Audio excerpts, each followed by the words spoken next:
Assalamualaikum warahmatullahi wabarakatuh. Pentingnya 4 keterampilan berbahasa. Nama, Nyayu Amanda, dengan NIM 2110202021. Tita Esa Asmara Tantra 2110202024. Dosen pengampu, Ibu Rati Rahmasari SPD MPD. Definisi 4 keterampilan bahasa.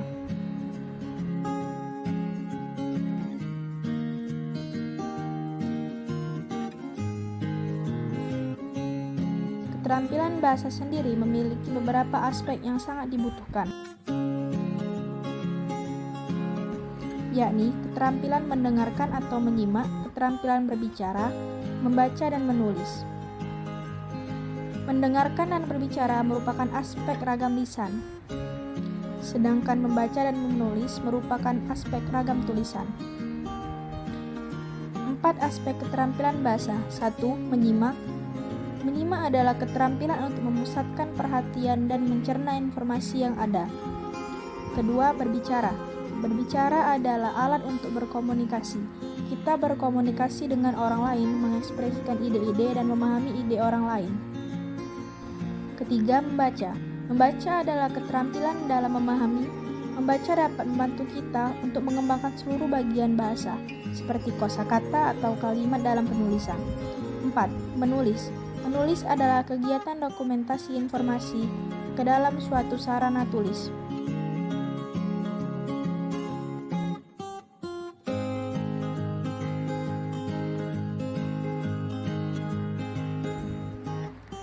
Tahapan menyimak. 1. Menyimak secara sadar. Kedua, menyimak berseling atau ada gangguan. Ketiga, setengah mendengarkan.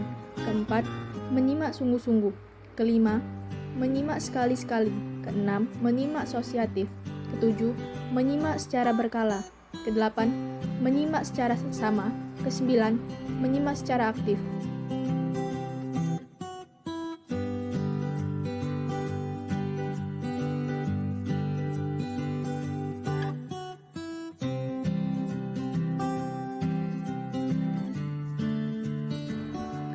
Tujuan menyimak. 1. Mendapatkan fakta. 2. Menganalisis fakta. Ketiga, mendapatkan inspirasi. Keempat, menghibur diri.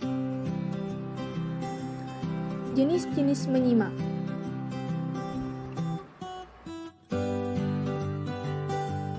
A. Menyimak ekstensif. Merupakan bagian dari menyimak sekunder. 2. Menyimak pasif. 3. Menyimak sosial. Keempat, menyimak ekstentif. B. Menyimak intensif. Terbagi menjadi menyimak kritis, menyimak konsentratif, ketiga menyimak kreatif, keempat menyimak interogatif, kelima menyimak eksploratif.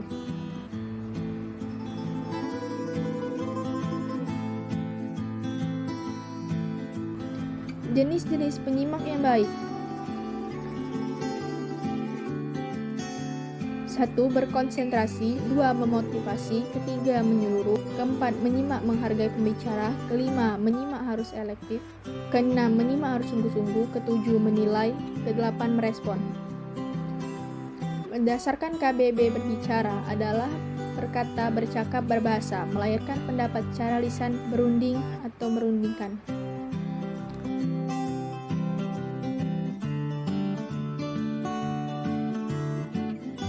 Tujuan berbicara. 1. Mendorong atau menstimulasi.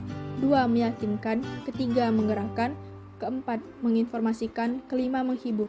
Syarat berbicara. 1. Pengirim. Orang yang mengirimkan pesan. 2. Pesan. Isi pembicara. Ketiga, penerima. Orang yang menerima pesan. Keempat, media. Bahasa lisan. Kelima, sarana. Waktu, suasana, pelataan yang digunakan dalam penyampaian pesan. Keenam, interaksi. Searah, dua arah atau multi arah. Ciri-ciri pembicara yang ideal. 1. Mampu memilih topik. Kedua, menguasai materi. Ketiga, memahami latar belakang pendengar. Keempat, mengetahui situasi. Kelima, mampu merumuskan tujuan. Keenam, menguasai pendengar. Menurut Jago Taringan, jenis berbicara. 1. Berbicara menghibur. Kedua, berbicara menginformasikan. 3. Berbicara menstimulasi. Keempat, berbicara meyakinkan. Kelima, berbicara menggerakkan.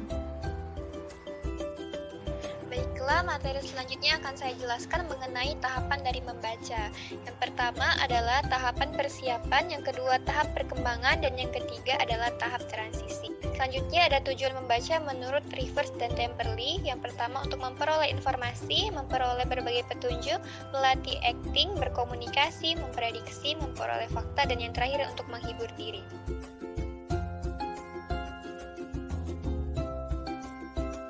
Kemudian ada manfaat dari membaca. Yang pertama untuk menghilangkan kecemasan, yang kedua menjadikan cerdas, yang ketiga kebiasaan membaca menjadikan kita sibuk, melatih keterampilan berbicara, menjernihkan pikiran, dan meningkatkan pengetahuan.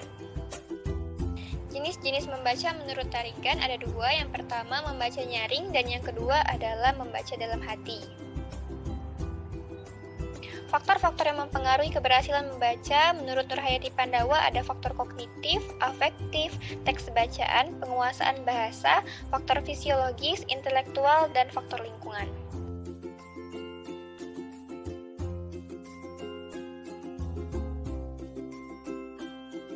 Baiklah, lanjut ke materi selanjutnya yaitu adalah mengenai menulis.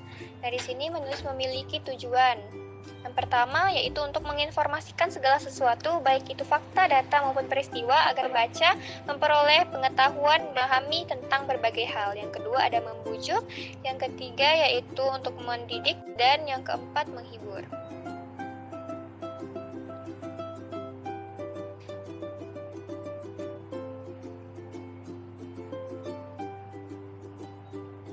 Nah, selanjutnya ada jenis-jenis menulis yang dibagi menjadi 5. Yang pertama yaitu adalah eksposisi, kemudian yang kedua ada deskripsi, yang ketiga ada narasi atau kisahan, yang keempat ada argumentasi, dan yang kelima ada persuasi.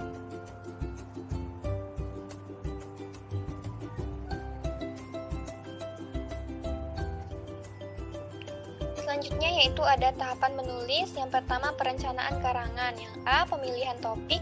Topik cukup menarik, topik dikenal baik oleh penulis, bahan cukup memadai, dan topik tersebut tidak terlalu luas dan tidak terlalu sempit.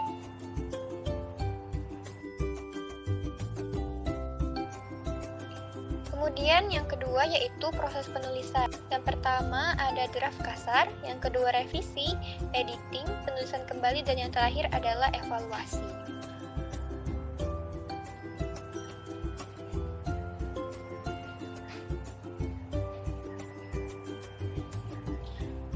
Selain itu ada manfaat dari menulis. Yang pertama untuk meningkatkan kecerdasan, kemudian menumbuhkan keberanian, pengembangan daya inisiatif dan kreativitas, dan yang terakhir untuk mendorong kemauan dan kemampuan untuk mengumpulkan informasi.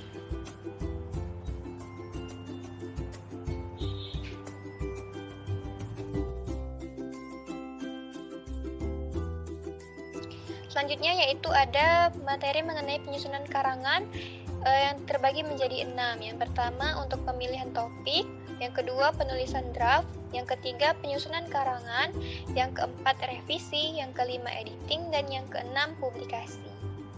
Lanjut hubungan antara 4 keterampilan membaca. Yang pertama hubungan antara menyimak dan berbicara, hubungan antara menyimak dan membaca, hubungan antara berbicara dan menulis, dan hubungan antara membaca dan juga menulis.